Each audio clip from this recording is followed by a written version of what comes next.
we're going to watch some crime time today. Welcome to the stream or the video or whatever you're watching this through. If you're watching this through YouTube videos, that means you missed the live stream, but you're more than welcome to join the next one. I stream over at Twitch. Also, my YouTube live sort of also happens, but it's mostly Twitch where you can like get the most out of it. So feel free to come on by. We would love to have you here. Twitch is a fun time, and my chats is okay, I guess, even if they're mean. So we're going to watch some videos today. In case you're unaware, a lot of these videos are from the React suggestions on my Discord. So if you're not already a part of the Discord and you have some videos that would be really cool to watch, true crime or non-true crime, doesn't matter as long as it's interesting, you can put it in the React suggestions of my Discord, and then be a part of a community who is, I don't know, you guys chill? I don't actually remember. I feel like we scare people. I don't know. Anyway, and if you're watching this on stream already and you happen to have to go later, you can always go to the YouTube and it'll be uploaded in a couple of days, whatever. So boom, video time. Boom.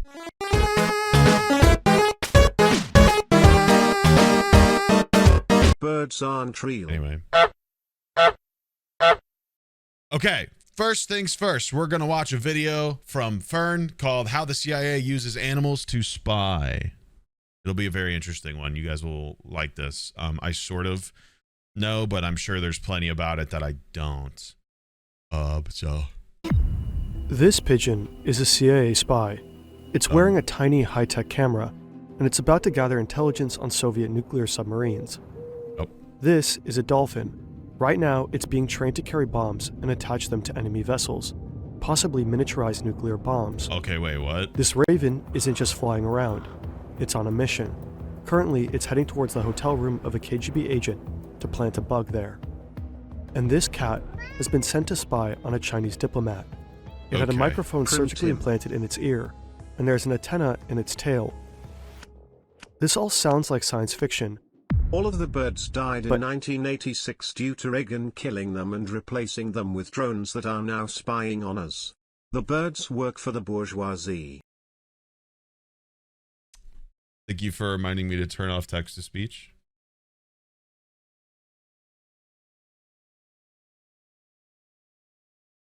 But animal spies are very real. Their stories have long been shrouded in secrecy, myths, and legends. But in 2019, I knew about the CIA like the released a large pigeons with the trove of KGB, but I didn't know about classified the rest of this documents. shit. They give us a glimpse into how the CIA tries to weaponize animals. Today, we will look at the 4 most spectacular projects. They reveal a story of Cold War paranoia, unchecked hubris, absurd waste, spectacular failures, and wild ideas that were taken too far.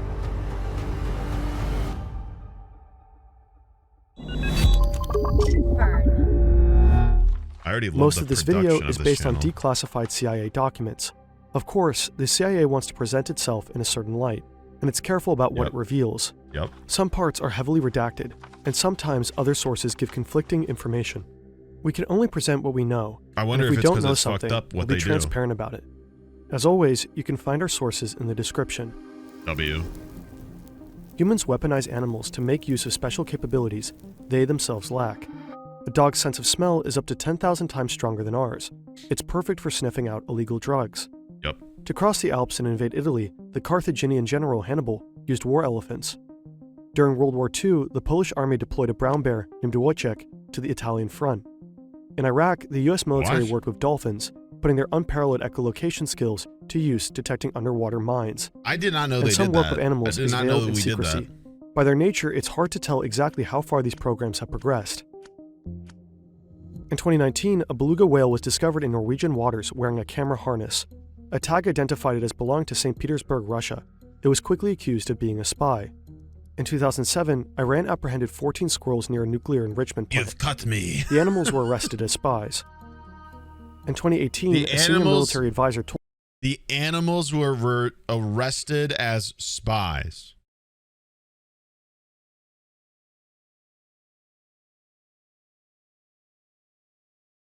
Do you think they read them their Miranda rights, or? Told journalists that Western nuclear Tell us what you know. spies have been using lizards to collect information about Iran's nuclear program. Animals have an inherent advantage that human spies lack. People simply don't notice them. Unlike human agents or advanced technology like drones, animals can typically pass undetected, even in secure areas. But there's a problem. Animals are not natural spies. They need training. During the Cold War, the CIA faced a mighty adversary, the Soviet Union. In trying to claim the upper hand, the agency explored all sorts of methods, some of them highly unorthodox.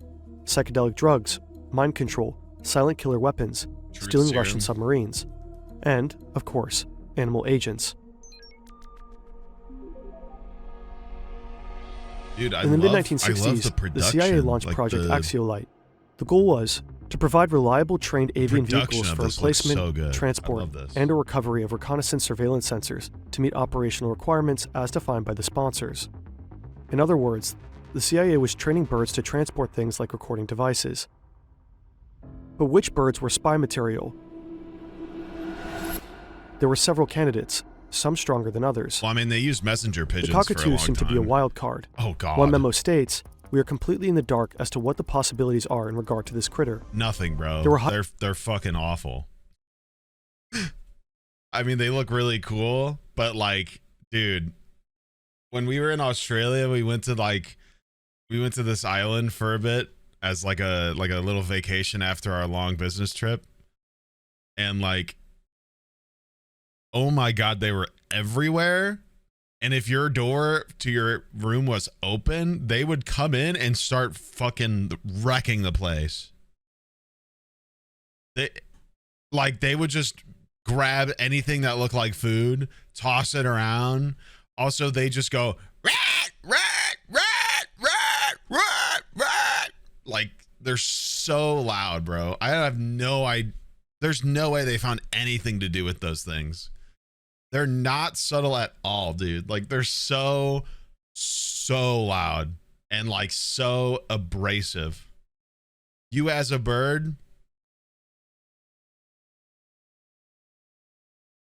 to be fair, you guys did call me a cockatoo for a long time because my hair goes up. So, high hopes for the hawks. Brandy and GB are two of the program's hawks. They were especially reliable and determined. Oh my God. They could locate specific objects or features in strange territory. They could carry a 13-ounce package for more than a mile. They could even remove objects from a harness they themselves were wearing. But in general, they were not considered strong flyers. Horned owls respond to a high-frequency whistle and can be recalled by trainers, even in extreme low-light situations. But in daylight, their ability to discern objects is much worse than that of other birds. As time progresses, one unlikely candidate stands out. Duda, a raven. That's not unlikely at all. Ravens are smart as hell. We now know that ravens are extremely intelligent birds. They have excellent memories, can plan for the future, and are capable of using tools and solving puzzles. Maybe this is how they found out. I don't know. Researchers have found that 4-month-old ravens can perform certain cognitive tasks, as well as adult-grade apes. CIA documents usually stick to dry facts, but Duda was Project Axiolite's superstar. In one memo, an agent dedicates a whole page to the saga of Duda. Project Axiolite began at a Navy facility at San Clemente Island, off the coast of California. There, the CIA tested the strength of various birds. Their task: fly from the island to a boat and back. This might sound easy, but the distance was challenging, and the winds could be strong. Most birds could manage to fly between 50 yards and 1.5 miles. Duda, meanwhile, flew 3.5 miles. Okay, Duda. A few months later, he was almost doubling that distance. Damn! He was also problem-solving. In every session, he would figure out exactly the right altitude he needed to fly for the unique wind conditions. Aggressive native birds posed a major threat to the CIA trainees. Wild gulls and ravens soon figured out their training schedule. Once they knew when the CIA birds would show up, they would lie in wait and then attack. But Duda solved this problem too. What? To avoid the gulls, he'd keep to a higher altitude and outfly them. The wild ravens were another matter. They would hide behind the bluffs, waiting for an opportunity to attack. Duda's solution was to engage in brief dogfights with the ravens, while leading them further and further from shore. After about a mile, they would give up and turn back. Ravens' intelligence made them good at more than correct way flying. To hold a bird. According to Navy animal trainer Bob Bailey, they could be taught to recognize specific desks, open drawers, and carry heavy objects like file folders. The CIA started training ravens like What? Duda extensively and eventually used them in the field. According to the CIA documents, this is how they did it. A CIA agent. I have a hard time thinking this isn't some kind of propagandized information. Because, like, who's fact-checking the CIA, really? I mean, this is a crazy idea if true, but, like, at the same time, what better way for a secret agency to lie than to release secret documents with redacted information, but then give some, and it's like, yeah, man, we trained a crow to fucking fly in the air and assassinate a competitive country's leader. And oh my God. What better way to, like, keep everybody scared? Wants to record a secret conversation between enemy agents. He knows where and when it's taking. I've mentioned a couple times that my cat likes to watch your streams. I have pictures of her as a kitten watching streams while in my lap or on my PC tower. She got spayed last night and had some complications. While trying to find a way to soothe her post-op dysphoria, we put on one of your VODs and she calmed right down. I guess you're my cat's comfort streamer. We have the stream up on the TV right now for her. Damn, that's cute as fuck. Wow. Place, that's awesome. Down to the building and the exact room. Meow. Now he needs to get a recording device close to the conversation as inconspicuously as possible. To do this, he goes to a nearby building with a view of the targeted location, no more than 300 feet away. With him, he has a trained raven. Subtle. At the appropriate time, he aims a tiny flashing laser at the window ledge outside the room where the conversation is taking place. Then he releases the raven from its cage. The bird takes a disguised listening device in its beak and flies to the spot indicated by the laser to plant the equipment. The agent then turns on a special desk lamp to signal to the raven that it's time to return. Later on, the raven is sent to retrieve the recording device by the same method. At least, this is how it's described in the document, Operator's Manual, Avian Delivery System. In real life, things didn't go as smoothly. Training a wild animal to be a spy takes time. It takes planning. If the CIA is still training animals today, they're most likely using Udu's all-in-one management software. Udu offers a Brother. Come on now. Come on now. For molting, they couldn't fly comfortably. Crazy. One put the listening device on the wrong windowsill, and when a device made it to the right windowsill, the microphone picked up so much ambient noise, the recording was useless.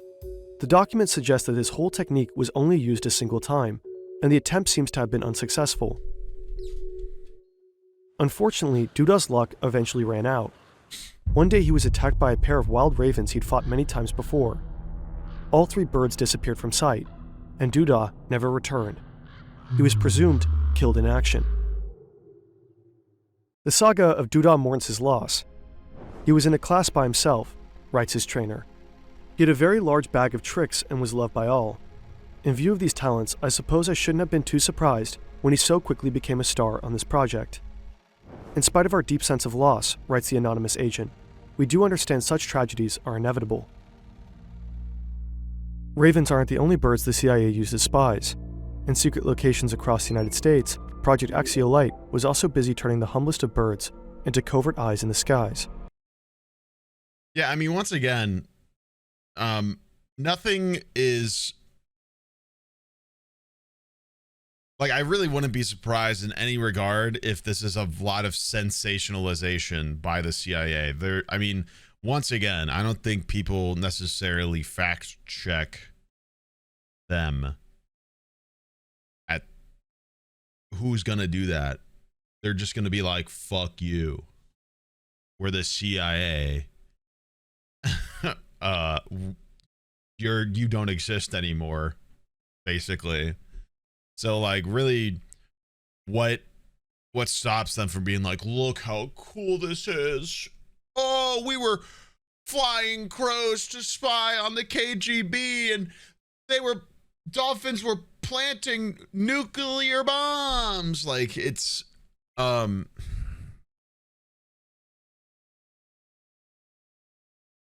I'm up for a great story regardless. Ravens, not crows. Okay, man. My bad.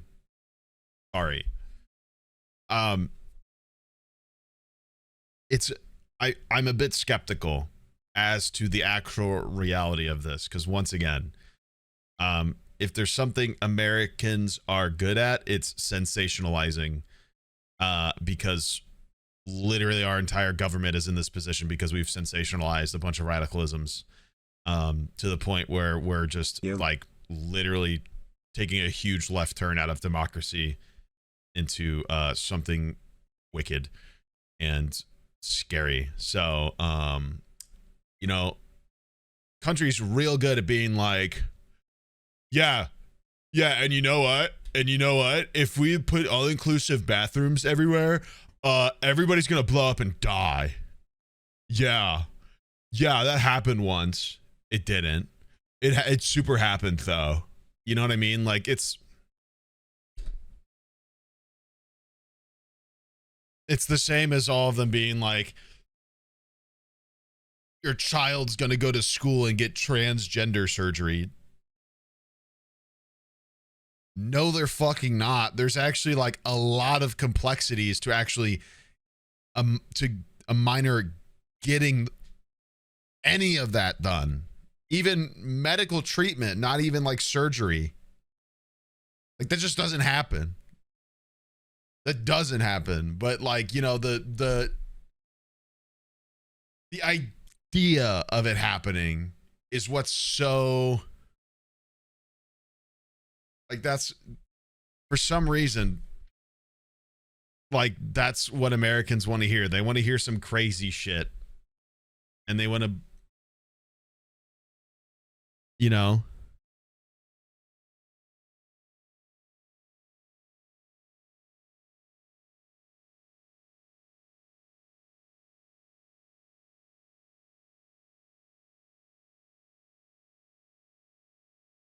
I was about to say, school nurses can barely do anything without consent of the parents.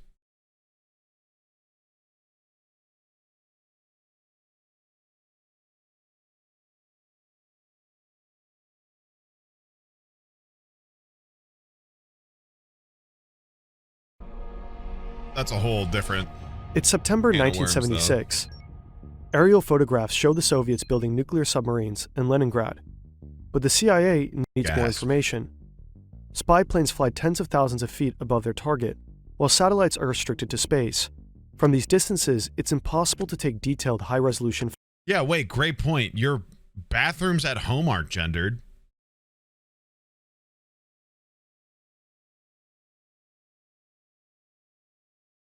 Why have we never thought of that?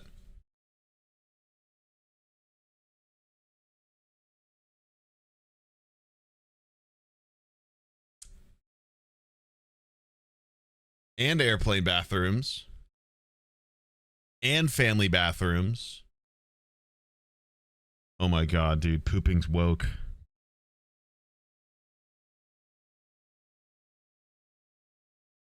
You fucking liberal shitting. Taking a liberal poop, you sissy liberal.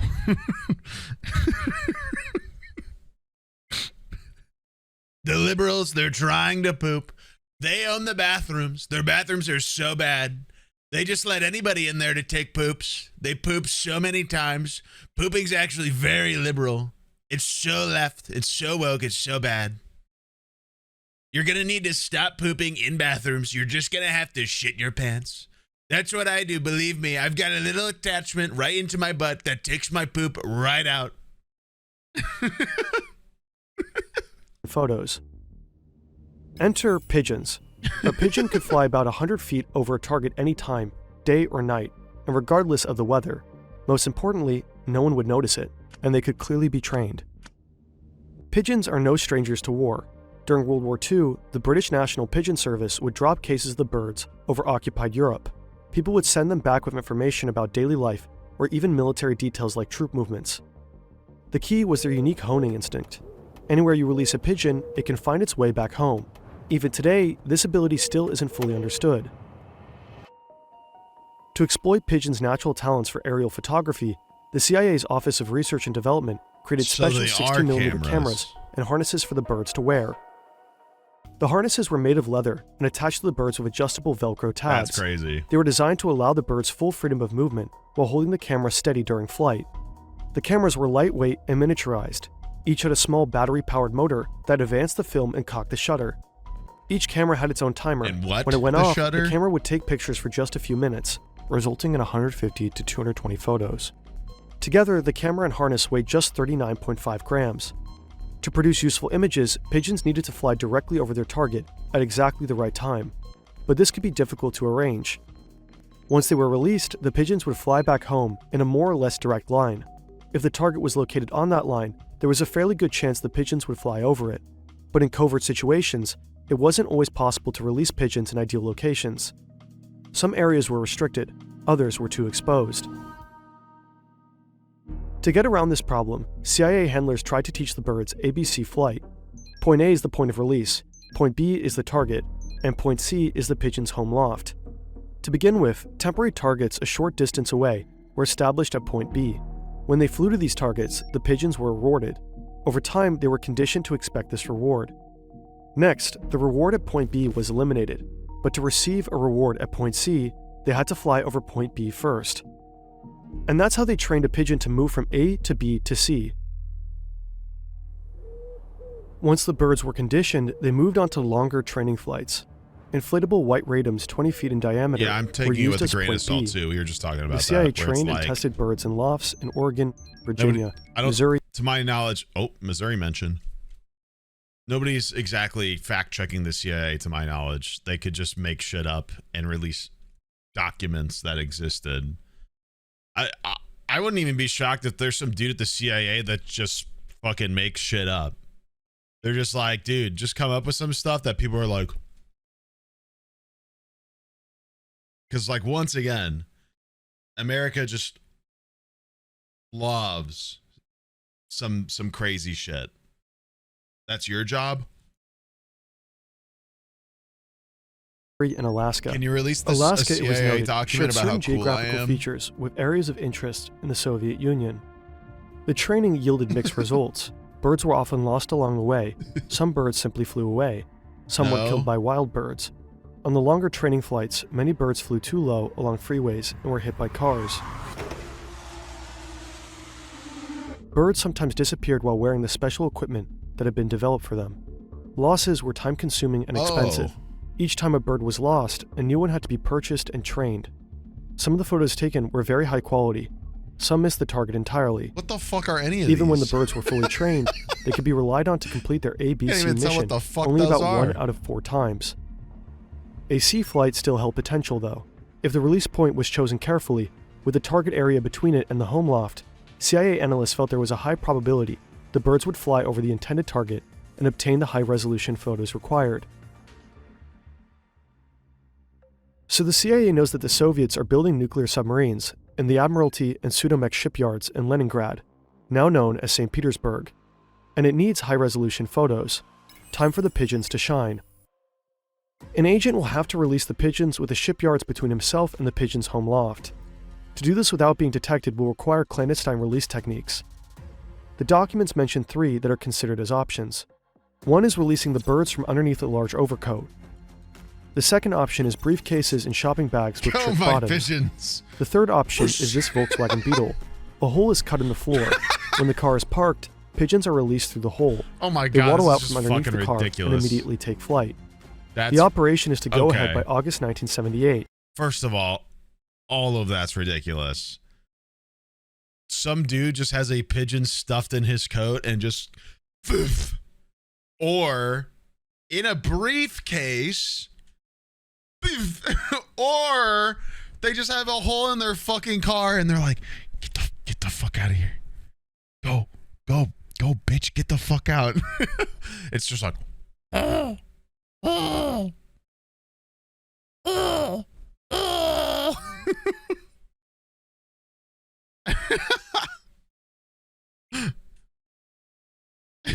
But here the trail goes cold. That's crazy. It's unclear whether the operation actually ever happened. The documents don't say.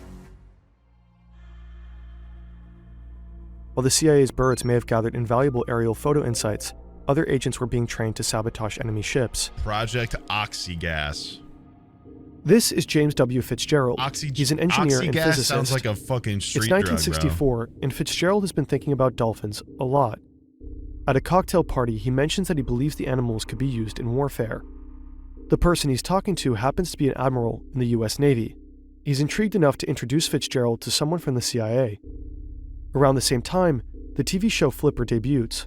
It's about a crime-fighting dolphin in a marine reserve in the Florida Keys. Ain't no way. Like most dolphins, Flipper is smart and friendly to humans, and he responds well to commands. We'll never know whether Fitzgerald and the CIA were inspired by Flipper, but it is plausible. According to the Washington Post, at this point, the CIA... It's just like good cop, bad cop. Like, you know, I've been pretty nice to you, but, you know, my partner, not so much. You know, he's just not going to give you the same kind of slack.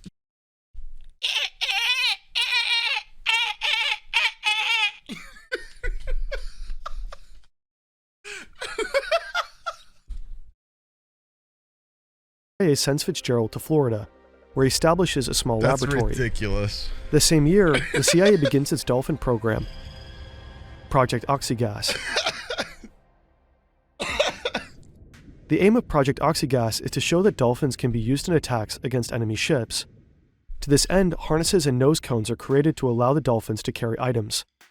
Okay. Someone in the CIA even produces this drawing. The dolphins are happily towing the explosive devices given to them by their handlers on top of the submarine. The program quickly passes its first test. It demonstrates that a dolphin can place a simulated explosive device against the propeller of a PT boat anchored in the open sea. In November 1964, the Deputy Assistant Director of the Office of Research and Development writes that the CIA casually attaching a fat boy to the dolphins.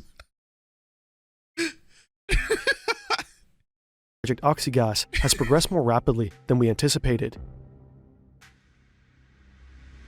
It's unclear exactly what sort of simulated explosives these dolphins were carrying. The sentence that specifies this is partly redacted. Idea. There's just no way. The CIA probably planned on using conventional explosives, but if this was the case, why the need for secrecy? A 2021 article in Popular Mechanics suggests a haunting possibility. There's no way this In 1965, miniaturized nuclear weapons might have seemed achievable in the near future. The magnitude of such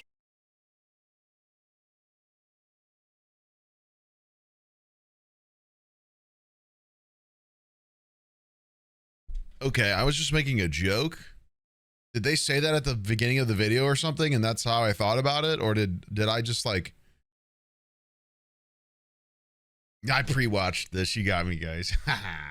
Such an idea would certainly explain the need for continued secrecy. Oh, maybe that's why I thought of it. The program's first success unlocks other goals. Trainers explore having dolphins place listening devices on enemy nuclear submarines.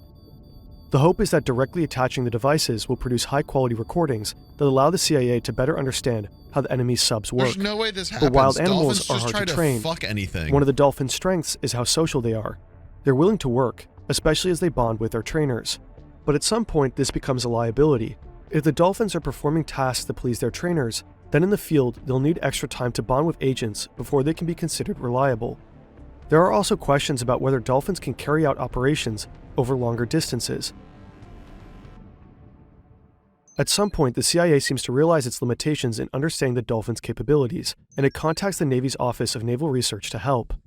In 1967, the program's focus changed to intelligence gathering. The dolphins were to be trained to travel great distances, at least 12 miles. They would retrieve dead drops, items or information undercover agents had left behind in the water to be picked up. That's wild. A memo from September 14th that year suggests that Oxygas had become a joint program of the CIA and the Department of Defense. The CIA seemed unsure that Project Oxygas would produce actionable results, and the program seemed to be running out of steam. A make-or-break demonstration was scheduled for December. At that time, it would be decided whether Project Oxygas would continue. The demonstration seems to have been a failure. After that time, there are no further mentions of the program in the CIA documents. Surviving drawings and photographs gives us an idea of what Project Oxygas might have looked like. Glimpses of Project Ketchel are far more rare. But between the redactions, a hazy picture emerges of likely the oddest creature the CIA ever created. This is Acoustic Kitty. Acoustic Kitty is the legendary project of Project Ketchel, the CIA's dog and cat program. What? Of all the CIA's animal projects, Acoustic Kitty might have been the most controversial and the hardest to corroborate, depending on who you believe. The saga of Acoustic Kitty goes in fundamentally different directions. Here's the CIA story. In 1964, the agency wanted to be able to explore conversations held out in the open. Think two Soviet agents having a conversation in a public park. That required getting close and focusing in on the conversation without attracting attention. The solution is cats, who can often prowl around without people ever noticing them. A microphone is surgically placed inside a cat's ear canal. A transmitter is placed underneath a bunch of loose skin, and an antenna is woven into its fur. The whole procedure is low-risk, humane, and minimally invasive. But the cat is still a cat. It can be trained only so far. Eventually, it will do what it wants. Acoustic Kitty was never deployed in the field, and the listening devices were carefully removed from its body. But Victor Marchetti, who was special assistant to the CIA's deputy director in the 1960s, tells a very different story. Here's his version. It's sometime in the 1960s. The CIA puts a Chinese diplomat in France under surveillance. But their bugs don't just pick up his conversations. They record all the noise in the room, including the squeaking of the couch. Individual voices are inaudible. This is characteristic of the microphones of the day, which tend to record everything around them indiscriminately. The anatomy of ears, on the other hand, allows us to focus on certain sounds and exclude others. This and your brain's auditory processing abilities are why you can have a conversation at a noisy party without being overwhelmed by every sound. Cocktail party. When Acoustic Kitty turned its head, it would direct the microphone inside its ear. According to Marchetti, to implant the equipment, they slit the cat open, put batteries in him, wired him up, including putting a power pack in his abdomen. The tail was used as an antenna. They made a monstrosity. To focus on a single conversation, Acoustic Kitty would need to be trained. His handlers found that hunger or sexual arousal would cause him to simply lose interest and wander off, so they attached wires to his brain to monitor and neutralize those impulses. So true. Marchetti claims the CIA did attempt to use Acoustic Kitty in the field. The cat was then put on a test, sent across the street to eavesdrop on a conversation, being monitored by a van loaded with equipment. And as this poor little monstrosity waddled across the street, a taxicab came down and ran over it. So it was $25 million down the drain. $25 million was a lot of money then. The CIA disputes all this. That's a lot of on its money website, now. It claims that Marchetti's comments were meant to be a joke, and the unclassified documents are no help. The single document about Acoustic Kitty is heavily redacted. The CIA didn't just train and transform animals, it also recreated them. This looks like a dragonfly, but look closer, it's a machine, the Insectothopter. The CIA created this tiny gas-powered listening device back in the 70s. That's it contains a microphone, and it can flap its wings 70s. rapidly and fly just over 600 feet in a minute, guided by a laser beam. A remarkable technical achievement. Bro, they made a drone with some in the serious 70s. limitations. What? Even a light breeze can throw it off course immediately. It was never used operationally. So anytime really. In a memo, the CIA's Deputy Director of Research and Development wrote that unfocused experimentation in the animal programs represented the worst kind of waste in terms of manpower and money. The unclassified documents often suggest that the CIA was simply exploring what animals could do without having any real objective in mind. And the results are somewhat disappointing. I could see that. Ravens were trained for years just to be killed by wild birds. Pigeons randomly disappeared with gear worth thousands of dollars.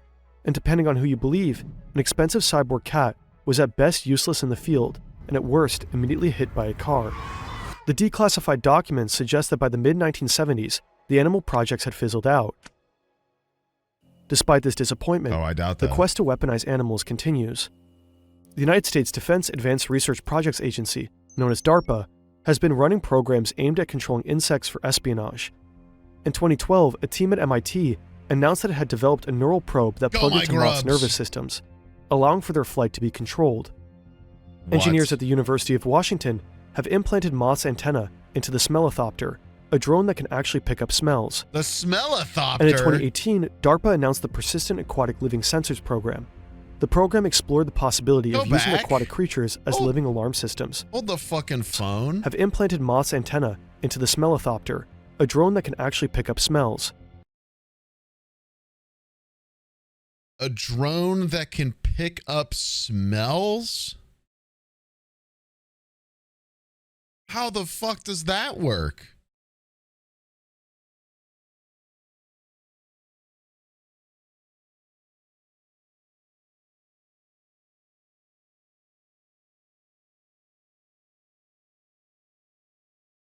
Can I teach my computer when it smells some bullshit? Like, what the fuck? And in 2018, DARPA announced the Persistent Aquatic Living Sensors program. The program explored the possibility of using aquatic creatures as living alarm systems. That includes bioluminescent bacteria, which light up when disturbed by aquatic intruders. Another option was to study the sounds produced by snapping shrimp and Goliath grouper. In the case of the shrimp, disturbances in the audio could even indicate the size and shape of an intruder. It remains to be seen whether DARPA or the CIA can harness the natural world for intelligence purposes, or whether wilderness will remain just that. Maybe someday we'll discover whether any real success stories lie within all those redactions. Wow. Well, that was a roller coaster. Once again, I don't really know how much of that to believe. I don't think anybody's keeping the CIA in check, so they could just make some shit up and redact some things, and everybody could be like, whoa, oh my God, this is like a thing that they did. Like, what's stopping them from just making some shit up right now, saying it happened during the Cold War, and that way there's like legitimately no evidence of it besides the document they decide where they decide what of it gets released.